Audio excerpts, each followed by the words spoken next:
আছেন থানা বিএনপির সংগ্রামী আহ্বায়ক কথা না বলে সেলিম কানাইম সাহেব, সদস্য সচিব জনাব টিপু সুলতান সাহেব, পৌর বিএনপির সদস্য সচিব জনাব রব্বানী পুতুল,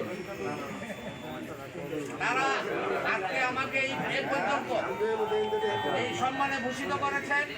তাদেরকে আমার পক্ষ থেকে আমি তাদেরকে শ্রদ্ধা জানাই, ধন্যবাদ জানাই। প্রিয় বন্ধুরা আমার, আজকে আমার যে সম্মান, আমাকে যে সম্মানে ভূষিত করেছেন, আমি আমার এই সম্মানটুকু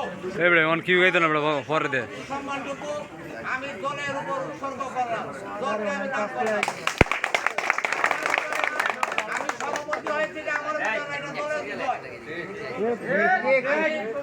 আমার এই সম্মান দলকে আমি উপহার দিয়েছিলাম। এখানে নেতৃবৃন্দ নানান কথা বলেছেন।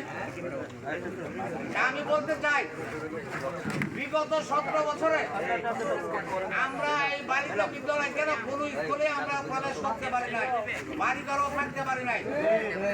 আজকে আমাদের সুযোগ এসেছে, এইসব স্কুল কলেজ আমাদের দখল করার সুযোগ এসেছে। তার এই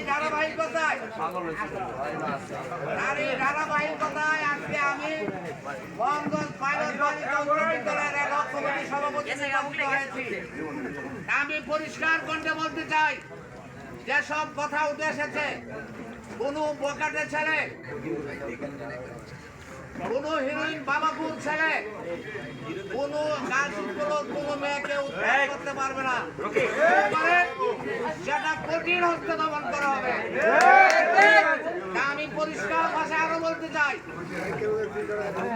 স্কুলের পরিবেশ যারা নষ্ট করবে, আমি তাদের বিরুদ্ধে অবশ্যই